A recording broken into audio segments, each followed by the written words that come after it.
అత్యధికంగా తింటున్నారు ఏంటో అన్నది మాకు తెలియదండి. కొందరికి వస్తున్నాయండి గ్యాస్ సిలిండర్ డబ్బులు, కొందరు పట్టలేదు. అది సరిగ్గా చూసుకోవాలండి అది. మాకు పడలేదండి. మా ఊళ్ళో కూడా చాలా మందికి పడలేదు. చాలా దిక్కులకు వెళ్ళారండి.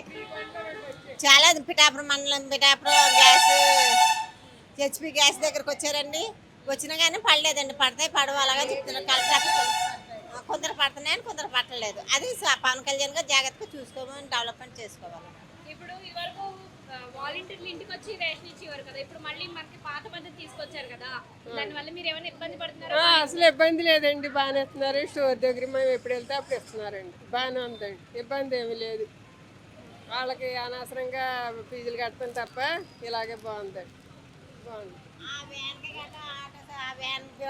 అది దొడ్డుకే కానండి వేటకే ఆ స్టోర్ దగ్గరికి వెళ్తే అండి టైంకి ఇచ్చేస్తున్నారు, తెచ్చేసుకుంటున్నాను అంతేనా. స్టోర్ అయినా ఇంటికి వచ్చానా మా ఇంటింటికి కూడా తెచ్చేయలేదండి. వదికిన ఆపుతున్నాడండి. ఆ బండిని ఆపి అందరినీ రమ్మంటున్నాడు. ఆ ఈదోళ్ళందరినీ అందరూ ఎక్కడెక్కడ ఉన్న వాళ్ళు వచ్చి బదులు ఇంకా ఆ స్టోర్ దగ్గరికి వెళ్ళి తెచ్చేసుకుంటేనే బాగుంటుంది కదా. అలా బాగానే ఉంది, ఇది బాగానే ఉందండి. అప్పటికన్నా ఇదే బాగుంది అన్నట్టు అనుకుంటున్నారు అంతే. ఆ స్టోర్ దగ్గరికి వెళ్ళి తెచ్చేసుకుంటున్నారు అనమాట. ఇంకా కొన్ని ఇస్తారని అంటున్నారు. సోళ్ళు గట్రా ఇవ్వట్లేదండి. సోళ్ళు ఇస్తారంటున్నారు, అవన్నీ ఇస్తారంటున్నారు కానీ ఇంకా ఏమి ఇవ్వలేదు అవన్నీ.